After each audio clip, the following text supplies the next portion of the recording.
Olá. Bom, vamos continuar o estudo de funções, agora com a função polinomial do segundo grau. Definição. Lembram vocês que eu falei que são vários tipos de funções?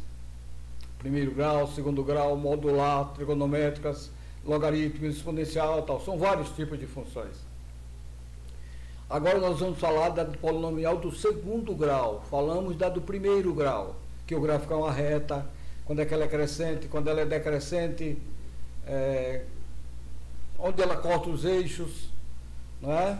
Lembrando sempre que ela corta os eixos do x, o eixo dos y, lá do primeiro grau, no ponto B, no ponto 0B, certo? O B serve para dizer o ponto que ela cortou o eixo dos y. Já na função do segundo grau, nós vamos ter primeiro, a função do segundo grau é uma função que vem escrita ou pode ser escrita na forma f de x igual a x2 mais bx mais c. E o a tem que ser diferente de zero. O a, o b e o c são números reais quaisquer. Tanto que ele fala aí que f de r em r, f cujo domínio é r e cujo contradomínio também é r. E a função é a x2 mais bx mais c, onde o a, o b e o c são números reais quaisquer, desde que o a seja diferente de zero.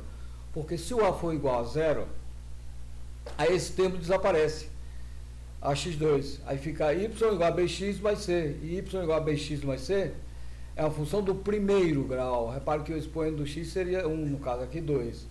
Então essa função seria uma função do primeiro grau. Tá? Por isso que o a não pode ser igual a zero.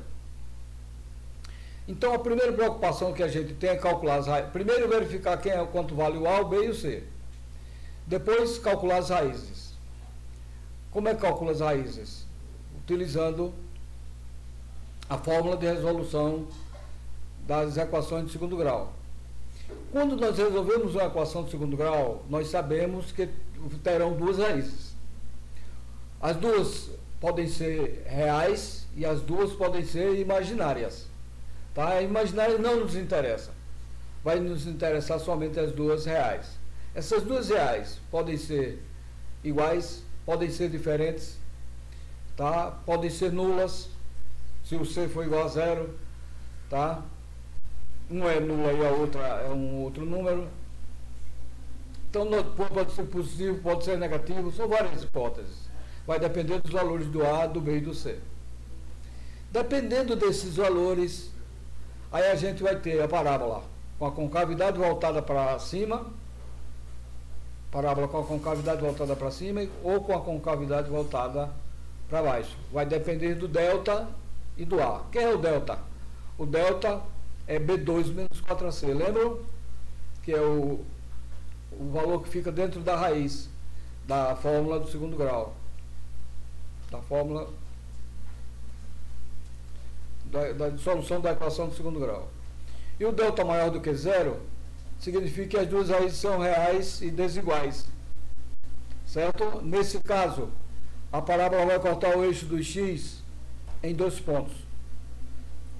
Tanto nesse caso como nesse outro caso, a parábola corta o eixo do x em dois pontos diferentes.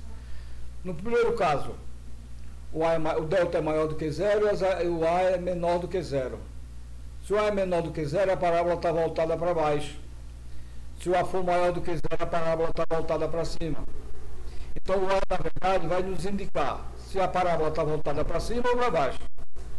Sempre com o a. Se o a for positivo, para cima.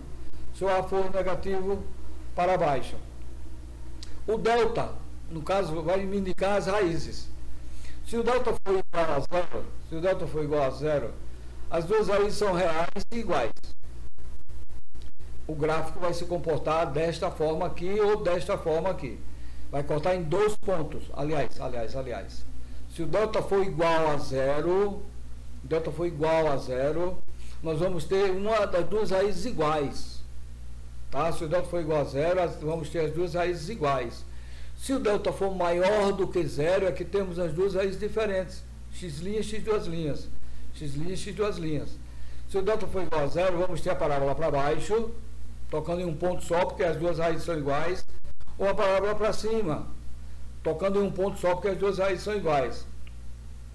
Ok? Então, o próximo gráfico vai aparecer quando delta for menor do que zero. Quando delta é menor do que zero, aí as duas raízes são imaginárias. O que significa que ela não corta o eixo do x, em ponto nenhum, nem toca no eixo do x. Então, voltando, se o delta for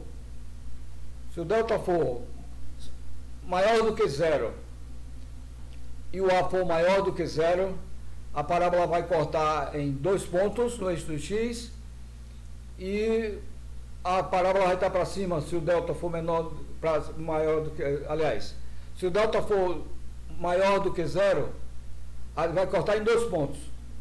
Se o delta for maior do que zero, vai cortar em 2 pontos. Se o A for menor que zero, vai ficar para baixo. Se o A for maior do que zero, vai ficar para cima. Se o delta for igual a zero, nós temos toca em um ponto só, tá certo? Porque as raízes são iguais. Aí para cima ou para baixo depende do A. Se o A for negativo, para baixo. Se o A for positivo, para cima. E se o delta for menor do que zero, as duas raízes são imaginárias. Não toca no eixo do x. Porque onde ela tocar o eixo x é raiz. Tá? Nesse caso não temos raízes. Se o delta for negativo, não temos raízes. E de novo, se o A for negativo, para baixo. Se o A for positivo, para cima. Ok? A negativo para baixo, A positivo para cima. Um outro ponto que é muito importante na construção dos gráficos é saber quais são as coordenadas do vértice. As coordenadas do vértice são as coordenadas do ponto mais alto ou do ponto mais baixo do gráfico. No ponto mais alto do gráfico, o y do vértice vai ser o ponto mais alto. Se o gráfico for para cima, o y do vértice vai ser o ponto mais baixo. Então eu preciso saber quem é o x do vértice, que vai ser da origem até o ponto mais alto, até a mudança de concavidade. E o y do vértice será essa altura aqui, ó. Será a altura no caso vai ser a ordenada do vértice, tá? Nós calculamos o x do vértice, calculamos o y do vértice e aí nós teremos o vértice. O x do vértice é menos b sobre 2a. Como achar o x do vértice das raízes? Você pega, calcula as raízes, vou voltar para mostrar aqui para vocês. Calcula as duas raízes aqui, tá? Calcula as duas raízes, tá aqui os 2 pontos. X', no caso é uma raiz, x duas linhas, no caso é outra raiz. E reparem vocês que o vértice está exatamente no meio das duas raízes. O vértice está exatamente no meio das duas raízes. Então como é que eu faço para achar o x do vértice? Eu pego o x', somo com x duas linhas e divido por 2. É a média aritmética. Tá? Quando eu somar x' com x duas linhas, o delta cai. Que é mais delta, outra é menos delta. Aí vai ficar no numerador menos b e no denominador 2a. Então fica menos b sobre 2a. Menos b sobre 2a é o x do vértice.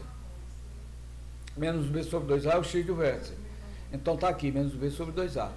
E o y do vértice, como é que eu faço? Eu pego o x do vértice, substituo na função y igual a x2 mais bx mais c e calculo a imagem. Lembra como é que a gente calcula a imagem? Substitui o x pelo valor e acha o y.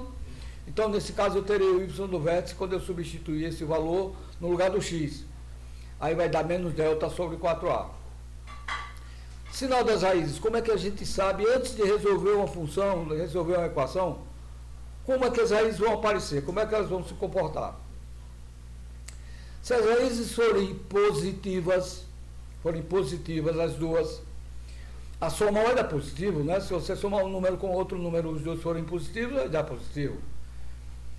E o produto vai ser positivo também. Tá? O produto de dois números positivos é positivo. Se as raízes forem negativas, quando você soma uma raiz negativa com outra raiz negativa, vai dar o resultado negativo. Então a soma vai ser menor do que zero. E o produto de um número negativo por outro número negativo dá positivo. Não é? Menos com menos mais. Se as raízes tiverem sinais contrários, aí o produto é negativo. Agora a soma eu não posso afirmar, porque vai depender quem é o A, quem é o B, quem é o C. Tá certo? Não posso afirmar a soma. Eu posso ter uma raiz 5, a outra menos 2, digamos. Aí vai dar 3. Se eu tiver a raiz menos 5 e a outra for mais 2, vai dar menos 3, ao invés de 3. Tá certo?